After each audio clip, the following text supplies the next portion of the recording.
Halo teman, selamat datang kembali di channel Geng 05. Di video kali ini, Geng 05 akan merangkum alur cerita film yang berjudul Bajrangi Bhaijaan. Oke, kita langsung saja ke alur ceritanya. Sejan!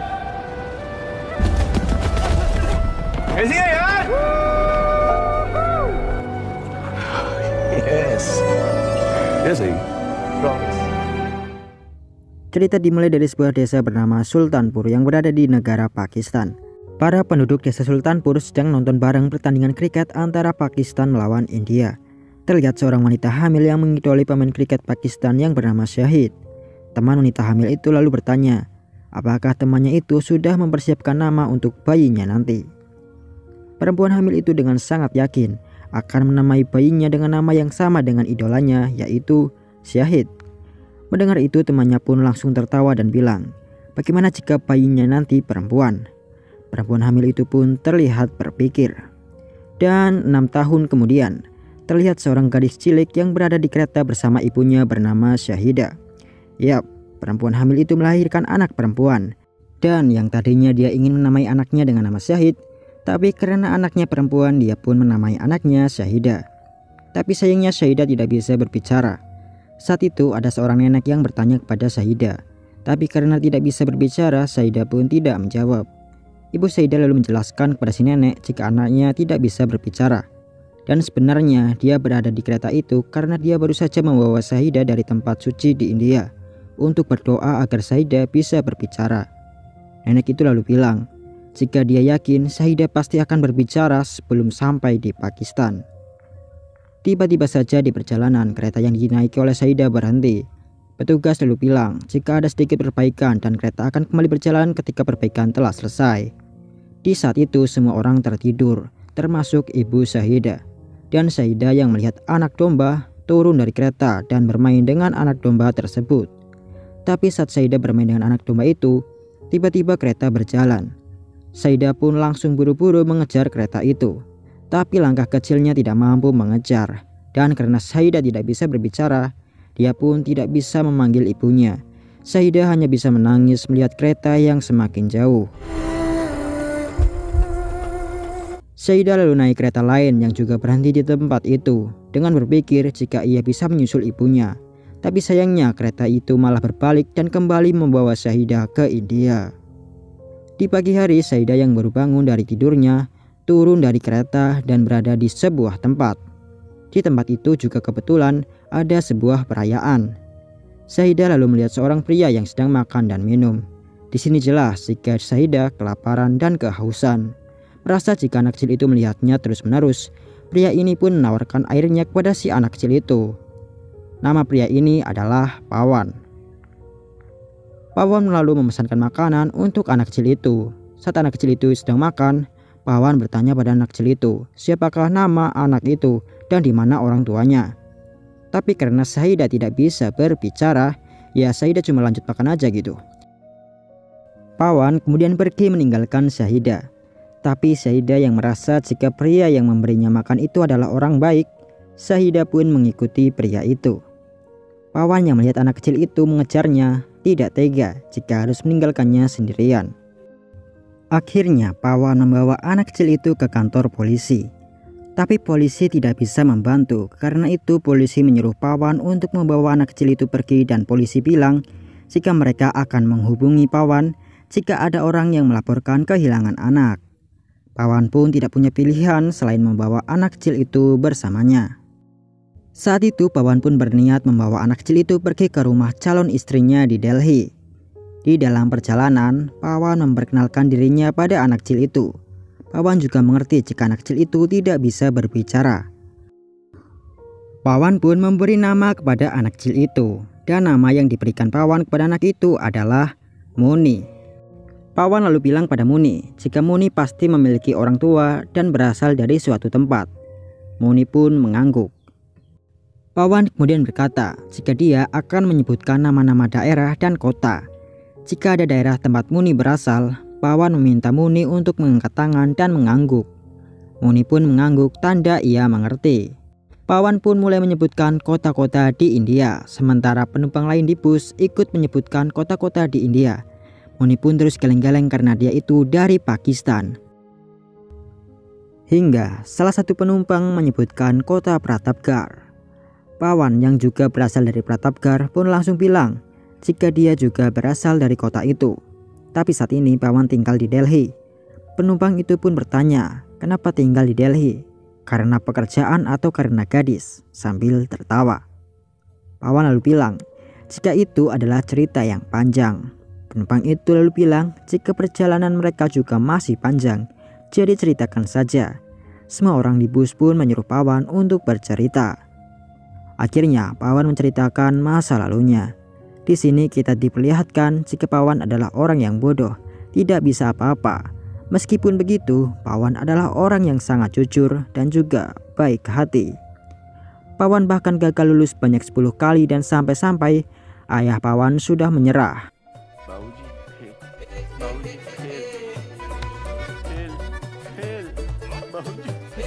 Tapi di ujian kelulusannya yang ke-11, Pawan berhasil lulus. Dan saat Pawan memberitahu ayahnya, ayahnya sangat terkejut dan bahkan ayah Pawan sampai terkena serangan jantung. Pawan lalu mengikuti permintaan terakhir ayahnya untuk pergi ke Delhi. Di sana ada teman ayah Pawan yaitu Pak Dayanan, yang kelak akan menjadi mertua dari Pawan. Pawan tinggal di rumah Pak Dayanan. Di rumah itu juga ada putri Pak Dayanan yang bernama Rasika. Hari demi hari Pawan menghabiskan waktu bersama Rasika. Keduanya pun jatuh cinta. Suatu hari ada seseorang yang ingin melamar Rasika, tapi Rasika menolak dan memberitahu ayahnya jika ayahnya pernah bilang seorang wanita harus menemukan bayangan ayahnya pada calon suaminya. Dan Rasika tidak menemukan bayangan ayahnya di lelaki manapun selain pada Pawan. Akhirnya ayah Rasika menolak lamarannya dan memberikan Pawan kesempatan. Pawan diberi waktu 3 bulan untuk membangun rumah dengan hasil keringatnya sendiri. Dan ya, disinilah Pawan sekarang. Dia sedang menuju ke Delhi untuk kembali bertemu dengan Rasika. Pawan juga sudah menabung untuk uang muka rumah yang akan dibeli agar bisa menikahi Rasika. Setelah mendengar cerita Pawan, semua penumpang di bis itu pun memberikan selamat kepada Pawan. Singkat cerita, Pawan sudah sampai di Delhi dan berada di depan rumah Rasika. Rasika lalu melihat Pawan bersama anak kecil. Semua orang pun nampak menerima Muni, tapi Pak Dayanan nampak keberatan dengan keberadaan Muni. Pak Dayanan berbicara dengan Pawan. Pak Dayanan bertanya, apakah Pawan pernah naik pesawat? Karena mengira jika Pak Dayanan sedang membuat lelucon, Pawan pun sedikit tersenyum. Pak Dayanan lalu berkata, aku pernah sekali. Kau tahu apa yang pramugari katakan? Jika tekanan udara meningkat, pakai masker oksigenmu terlebih dahulu, baru bantulah orang lain. Pak Dayanan lalu bilang, mau sampai kapan Pawan seperti itu terus? Pawan harus mengumpulkan uang untuk membeli rumah. Jika memang tidak mampu, sebaiknya Pawan bilang dari awal, kata Pak Dayanan. Lalu terlihat Muni yang sedang menangis karena merindukan ibunya. Pada keesokan harinya, Pawan dan Rasika pergi ke pasar untuk membelikan Muni pakaian. Lalu saat Pawan dan Rasika baru pulang dari pasar, Muni tiba-tiba menghilang. Setelah mencari kesana kemari, Rasika melihat Muni sedang makan di rumah tetangga mereka yang beragama Muslim. Pawan pun langsung membawa Muni pergi, dan akhirnya Pawan membawa Muni ke kedai makanan.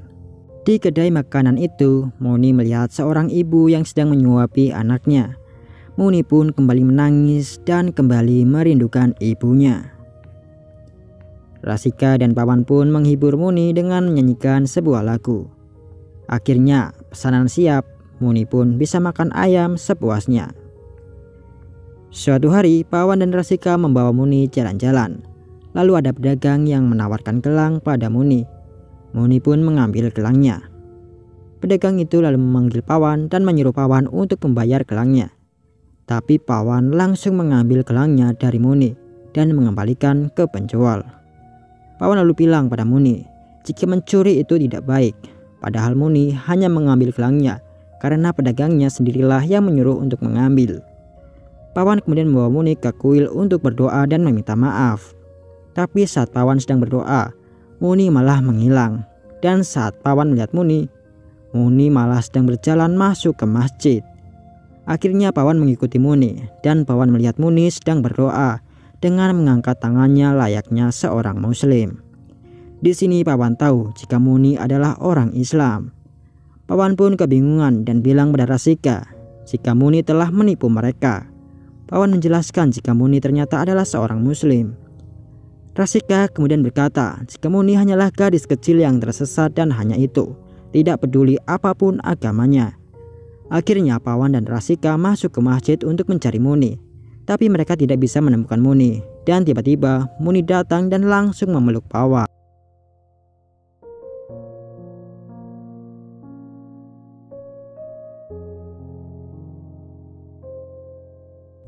Di malam hari, semua orang sedang menonton pertandingan kriket antara India melawan Pakistan.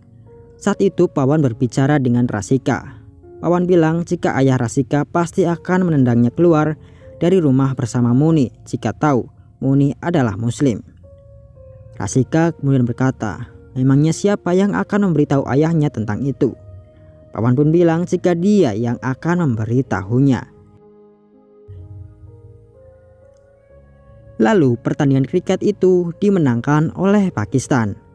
Muni tiba-tiba menari dan sangat senang. Semua orang pun kebingungan dengan tingkah Muni. Muni lalu mencium bendera Pakistan yang ada di televisi. Semua orang pun terkejut dengan hal itu. Pawan langsung menghampiri Muni dan berkata, "Pakistan." Muni lalu mengangkat tangannya dan mengangguk. Pak Dayanan lalu marah-marah karena hal itu. Pak Dayanan pun menyuruh Pawan untuk mengantar Muni ke kedutaan besar Pakistan agar Muni bisa dipulangkan. Saat Pawan membawa Muni ke kedutaan besar, saat itu terjadi demo. Dan saat Pawan menjelaskan kepada petugas menolak dan tidak bisa membantu karena bukti bahwa Muni adalah orang Pakistan tidak ada.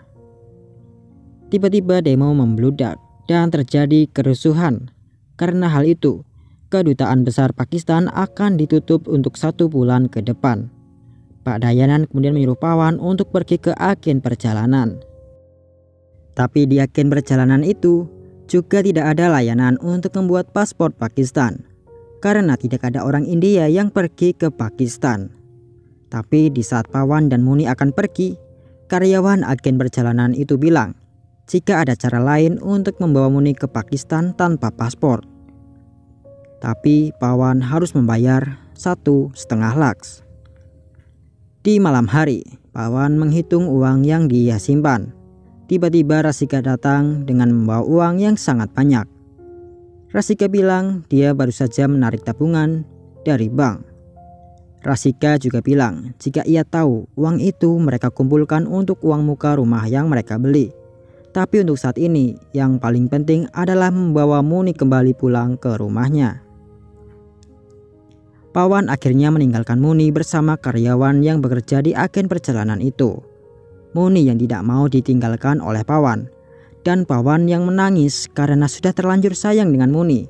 Sangat berat untuk perpisahan ini.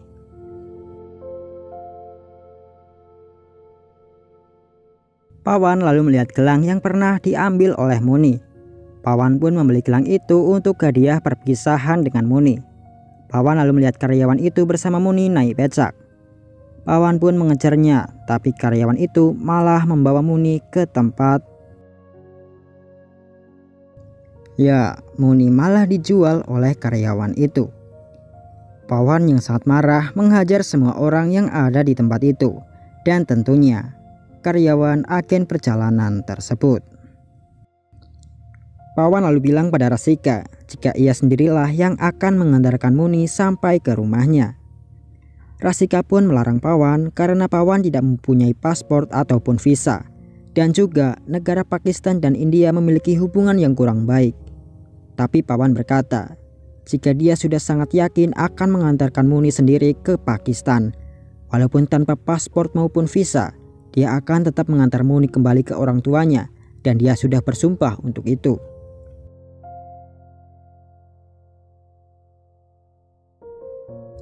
Akhirnya Pawan bersama Muni berjalan menuju perbatasan, dan tiba-tiba datanglah seorang bernama Bu Ali.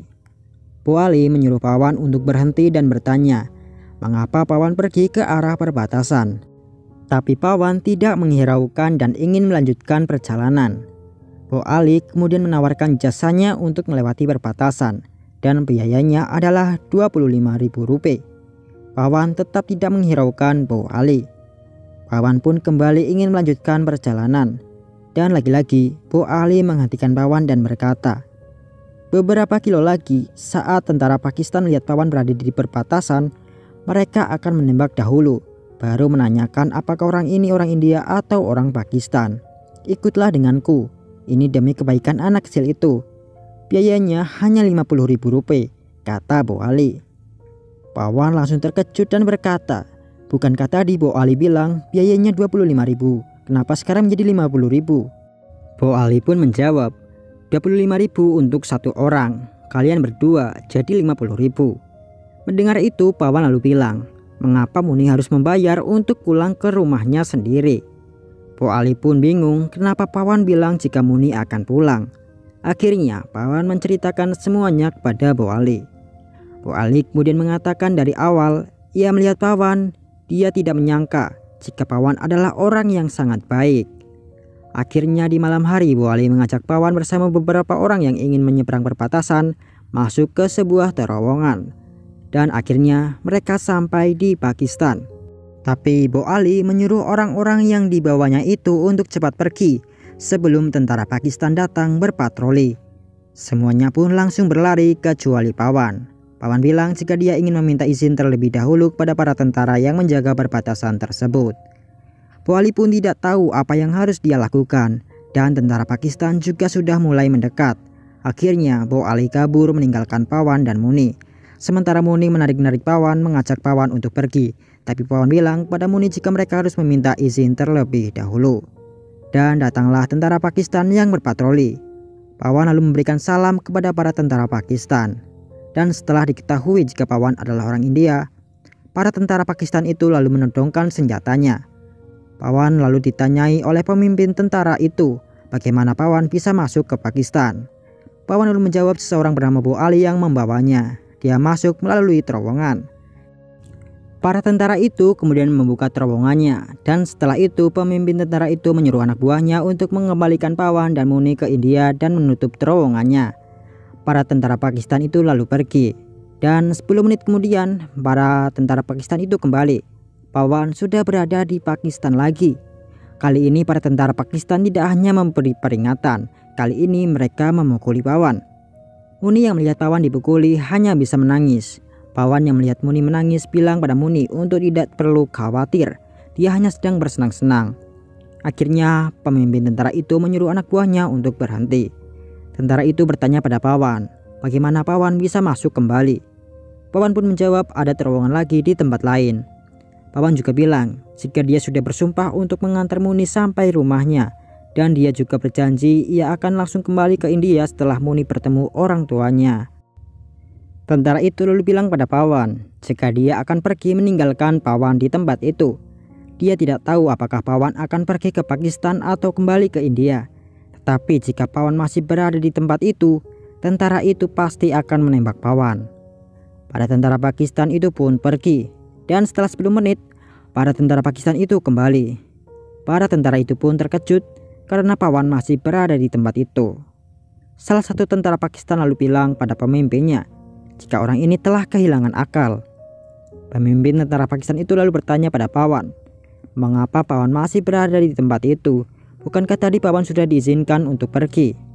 Pawan lalu berkata jika itu bukanlah izin, itu sama saja menyelinap. Hingga akhirnya pemimpin tentara itu bilang, baik, pergilah. Para tentara yang lain pun terkejut karena pimpinan mereka memperbolehkan Pawan untuk pergi ke Pakistan tanpa paspor maupun visa. Akhirnya Pawan dan Muni pergi ke Pakistan dengan izin dari tentara Pakistan yang menjaga perbatasan itu. Saat Pawan dan Muni berjalan, pemimpin tentara Pakistan itu bilang pada anak buahnya jika anak buahnya itu benar. Orang ini sungguh telah kehilangan akal. Saat Pawan dan Muni sedang istirahat dan makan, tiba-tiba ada polisi yang datang. Pawan pun cepat-cepat membawa Muni pergi.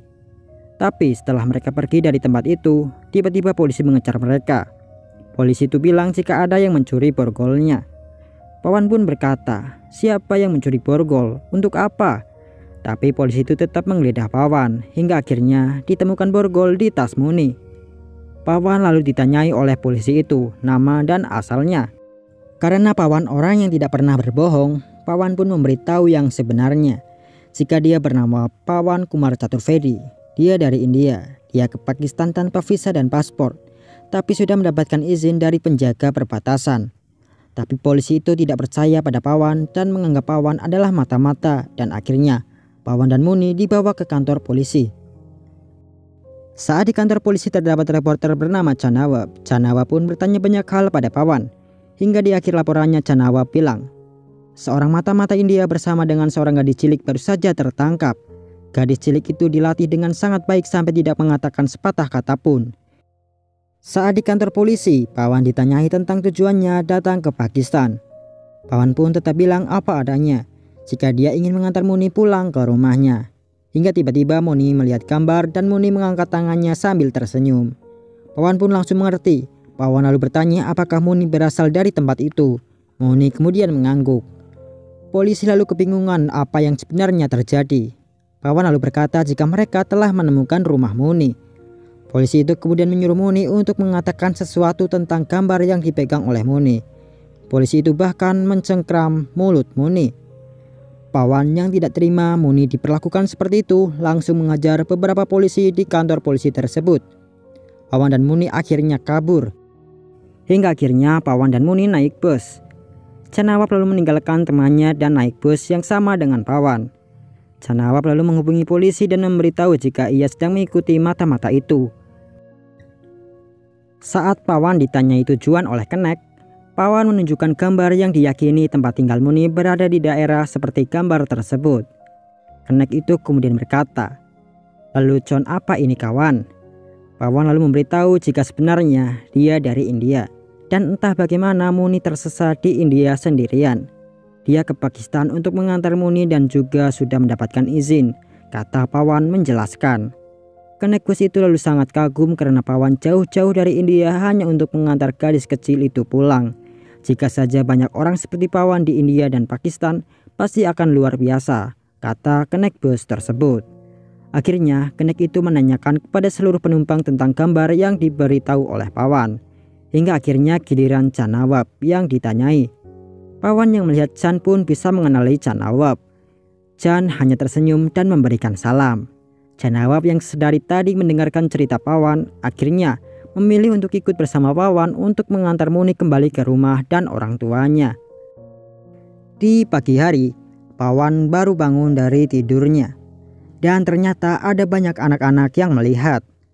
Pawan pun bertanya pada salah satu anak, ada di mana dia sekarang. Anak itu menjawab, masjid. Mendengar itu, Pawan pun langsung berlari kocar-kacir sambil meminta maaf kepada dewa yang ia sembah karena telah memasuki tempat ibadah agama lain. Setelah itu, mereka bertiga melanjutkan perjalanan. Pawan dan Chan sudah pergi ke banyak tempat yang daerahnya mirip seperti gambar yang diyakini tempat tinggal Muni sama seperti gambar tersebut, yaitu daerah pegunungan. Tapi mereka tak kunjung menemukan tempat tinggal Muni. Di suatu malam, Pawan mengatakan pada Chan, mungkin sebaiknya dia menyerahkan diri saja ke polisi, dan entah bagaimana polisi akan menemukan tempat tinggal Muni. Tapi Chanawab langsung bilang, jika Pawan tidak boleh melakukan hal tersebut, karena Pawan akan dipenjara dan tidak akan ada yang tahu di mana Pawan berada. Dan polisi juga tidak akan bekerja keras seperti Pawan. Mereka hanya akan mencari tempat tinggal Muni 1-2 hari. Setelah itu mereka akan menitipkan Muni ke panti asuhan. Pawan pun bilang jika itu tidak boleh terjadi. Dia sudah bersumpah akan mengantar Muni sampai bertemu dengan orang tuanya. Chan lalu mempunyai ide untuk mempertemukan Muni dengan orang tuanya lewat TV. Chan kemudian menghubungi beberapa stasiun televisi untuk mempertemukan Muni dengan orang tuanya. Tapi semuanya menolak. Dan ada juga orang dari satu stasiun televisi mengatakan jika mereka bukan Hazrat Amin Shah Dargah yang menyatukan orang yang terpisah. Chan Nawab lalu berkata, kebencian sangat mudah dijual, tapi cinta. Pawan lalu bertanya apa itu Hazrat Amin Shah Dargah.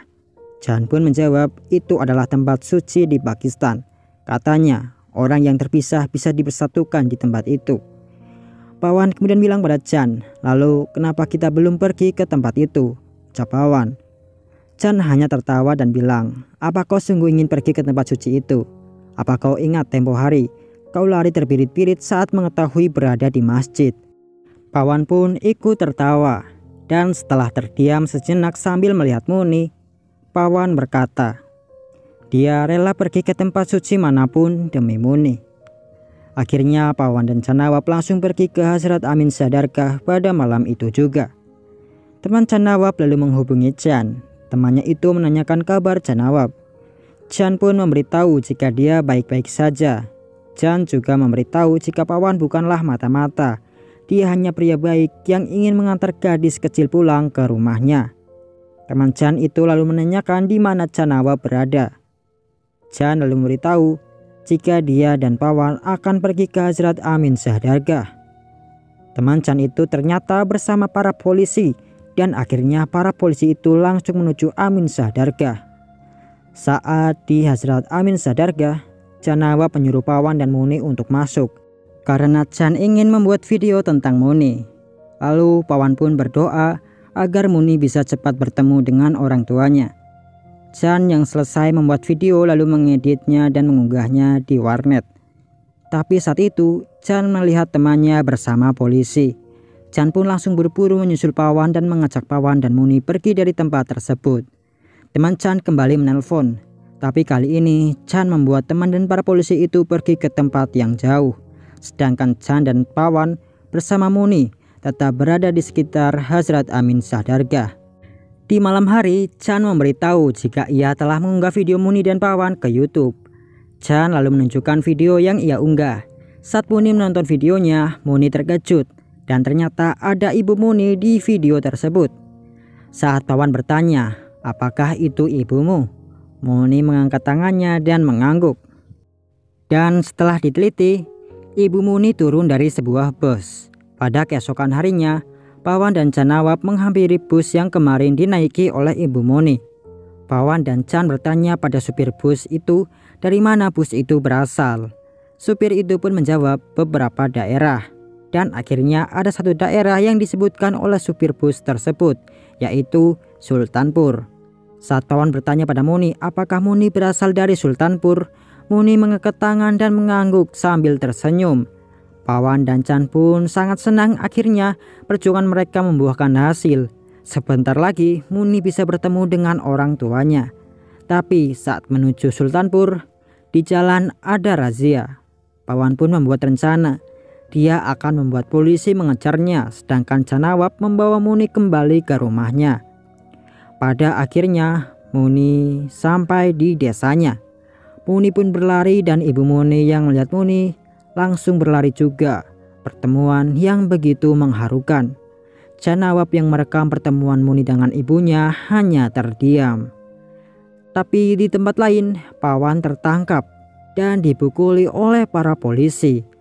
Pawan yang sempat kabur ditembak dan Pawan terjatuh ke sungai. Pawan pun ditahan di penjara Pakistan. Sedangkan video Pawan dan Muni viral. Publik pun bersimpati pada Pawan karena kisahnya itu.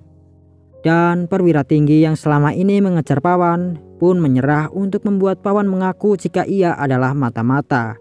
Padahal Pawan sudah disiksa, tapi tetap saja Pawan tidak mau mengakui jika ia adalah mata-mata. Karena itu perwira tinggi itu menelpon Chan Nawab agar dia bisa membawa Pawan kembali ke India. Perwira tinggi itu menyuruh Chan untuk membuat video dan menyuruh orang-orang untuk berkumpul di perbatasan Narowal agar Pawan bisa kembali ke negaranya. Dan Chan Nawab pun membuat video. Kali ini bukan hanya viral di internet, tapi juga ditayangkan di stasiun televisi di India dan Pakistan. Di video itu diceritakan bahwa Pawan hanya orang India biasa yang masuk ke Pakistan lewat terowongan di malam hari. Dan tujuan Pawan bukan untuk apa-apa, melainkan karena ia ingin mengantar gadis kecil Pakistan yang tersesat. Kenapa dia melakukan hal itu? Apakah karena uang? Atau dia ingin dikenal? Atau dia ingin menjadi kaya? Bukan karena itu. Dia melakukannya karena cinta. Kecintaannya pada gadis cilik membuatnya melakukan itu semua. Tapi sayangnya karena permusuhan kedua negara, Pawan kini ditahan di penjara Pakistan. Chan lalu mengajak semua orang untuk mengakhiri permusuhan dan bersatu di perbatasan Narowal untuk memastikan kakak Pawan bisa kembali ke negaranya dengan aman dan selamat. Pada keesokan harinya di perbatasan Narowal, para orang Pakistan dan orang India berkumpul. Pawan lalu bertemu kembali dengan Chan Nawab. Chan Nawab kemudian memberitahu jika Muni, maksudnya Syahidah, sudah bersama orang tuanya. Mendengar hal itu dan mengetahui nama asli Muni, Pawan menangis sambil mengucapkan nama Syahidah. Muni अब शाहिदा शाहिदा अब अपने माँ बाप के साथ में है। शाहिदा। हाँ, शाहिदा।